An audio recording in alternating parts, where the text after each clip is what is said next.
चौरसिया नगर स्थित सुचाई बाग के डाक बंगला परिसर में भारत के पूर्व प्रधानमंत्री लोकदल के संस्थापक चौधरी चरण सिंह की 122वीं जयंती पर उनकी प्रतिमा पर पुष्पार्चन कर उन्हें नमन किया गया। मुख्य अतिथि प्रदेश सचिव सिया शरण पांडे ने कहा कि चरण सिंह किसानों के हित में किए काम। उन्होंने जमींदारी प्रथा का खात्मा, चकबंदी कानून, मंडी समितियों की स्थापना, किसानों के हितों से जुड़े लोगों को आगे आकर संघर्ष करना होगा। प्रदेश सचिव राम ने कहा कि चौधरी चरण सिंह आजीवन किसानों मजदूरों के हितों के लिए लड़ते रहे। आज रालोद सत्ता के साथ है, लेकिन हमें आमजन को न्याय दिलाने के लिए चौधरी चरण सिंह के बताए मार्ग पर चलना होगा। प्रदेश पदाधिकारी मनीष पांडे ने कहा कि स्वर्गीय चरण सिंह के बताए मार्ग पर चलना और सामाजिक न्याय की स्थापना करना व नए भारत का निर्माण करना ही उनके प्रति सच्ची श्रद्धांजलि होगी। अध्यक्षता करते हुए जिलाध्यक्ष विनोद प्रताप कुंवर ने कहा कि किसानों मजदूरों के सही मायने में पूर्व पीएम चौधरी साहब हमदर्द थे। क्षेत्र उपाध्यक्ष भगवान दयाल विश्वकर्मा ने संचालन किया।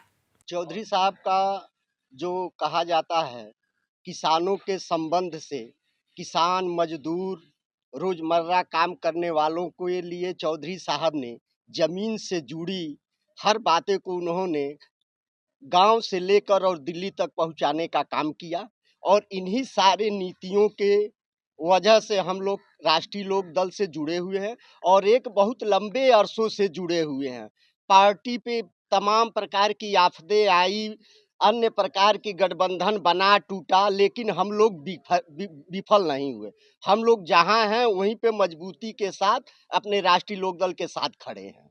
कहा जाता है कि आरएलडी जो पार्टी है यह किसानों के वजह से वजूद में आई और प्रेजेंट टाइम में आप देखेंगे तो किसान जो है चारों तरफ आंदोलन कर रहे हैं इस सरकार के नीतियों के खिलाफ। तो अभी आप लोग आरएलडी जो है बीजेपी को सपोर्ट क्यों किया सर? बीजेपी का सपोर्ट करने का कारण यही था, बीजेपी को जो लंबे अरसों से भारत रत्न न मिलने के कारण हमारे जैन साहब ने देखा कि चौधरी साहब ने भारत रत्न देने के लिए अगर बीजेपी अगर कहीं अपने नीति से अलगाववाद करती है तो हमारे जैन साहब ने गठबंधन तोड़ने में टाइम नहीं लगाएंगे, क्योंकि किसानों के हित में, गन्ने के हित में, मजदूरों के हित में उन्होंने ये काम किया है। और जो भारत रत्न जो इतने दिनों के बाद पूर्ववर्ती सरकार नहीं दे पाई, वह काम भारतीय जनता पार्टी के लोगों ने किया है। आगे की क्या नीति रहेगी? आगे की ये लड़ाई है, पूर्वांचल से बिगुल बजेगा और दिल्ली के कुर्सी तक जाएगा। किसान मसीहा भारत के पूर्व प्रधानमंत्री, उत्तर प्रदेश के मुख्यमंत्री के साथ भारत सरकार कृषि मंत्री रहे। कृषि क्षेत्र में जो उनका योगदान था उसके लिए किसान सम्मान दिवस के रूप में राष्ट्रीय लोक दल परिवार हमेशा मनाता रहा है। भारत सरकार भी कई योजनाएं चला रही है जो चौधरी साहब के नाम पे है। उत्तर प्रदेश सरकार भी चला रही है जो चौधरी साहब के नाम पे है।